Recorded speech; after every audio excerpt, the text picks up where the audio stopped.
আসসালামু আলাইকুম এভরিওয়ান। ভাই বোনরা, এই যে এখানে দেখা যাচ্ছে যে আমি একটা ওড়না কাটছি। তো এটা আমার একটা ওড়না ঘরে ছিল ভাই বোনরা।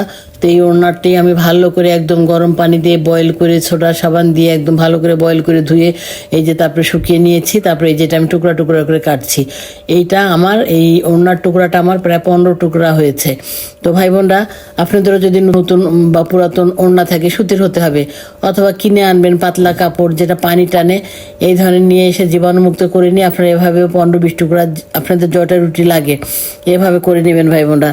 তারপর এই যে আমি আপনাদেরকে বলছি, রুটি তো ভাই বোনরা আমাদের নিত্যদিনের সঙ্গী, প্রতিদিন সকালে আমাদের সবার রুটি লাগে। তো এই যে যাদের হাতে সময় থাকে না তাদের জন্য এটি একটি ভালো পদ্ধতি, এবং এটি প্র্যাকটিক্যালি আমি নিজে করেছি, যার জন্য ভাবলাম যে আমার ভাই বোনদের সঙ্গে আমি এটি শেয়ার করি।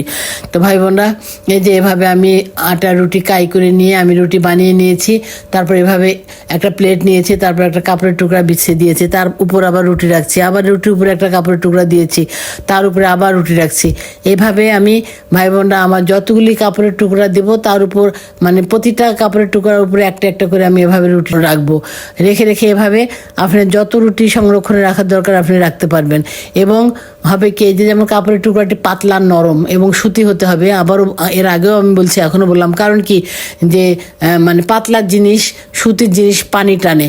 তো এই যে এই রুটির ভিতরে যে পানিটুকু আছে ভাই বোনরা, এই কাপড়ের টুকরাটি এখানে বিছিয়ে দেওয়ার উদ্দেশ্য হলো কি, যে এই রুটি থেকে কাপড়ের টুকরাটা যা পানি থাকে টেনে নেবে, রুটিটা পুরো ভালো সুন্দর থাকবে। আপনি সকালে প্লেটটা বের করে যখন দেখবেন যে হ্যাঁ রুটি ভাজবেন, ভাববেন যে এই যে আমি এখনই আজকেরই বানানো রুটি আমি ভাজতেছি, আপনার এমন মনে হবে।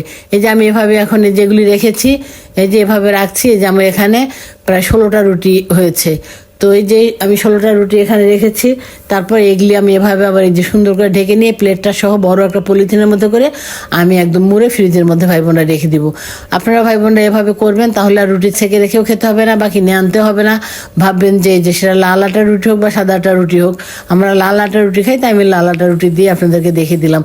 আপনারা যদি এভাবে ভাই বোনরা এই যে রুটি সংরক্ষণে করে রাখেন বানিয়ে, প্রতিদিন খাওয়ার সময় মনে হবে যে আমি রোজ টাটকা রুটি, বানানো রুটি খাচ্ছি। আপনারা ভাই বোনরা এটা ট্রাই করে দেখবেন। ব্যাপারটা আমি নিজেই আবিষ্কার করেছি, ওই জন্য আপনাদের সঙ্গে ভাই বোনরা আমি শেয়ার করলাম। আপনাদের যদি ভালো লাগে ভাই বোনরা আমার আইডিয়াটা আমাকে কমেন্ট করে জানাবেন, এবং প্লিজ আমাকে সাবস্ক্রাইব ও ফলো করে আমার পাশে থাকবেন। আল্লাহ হাফেজ।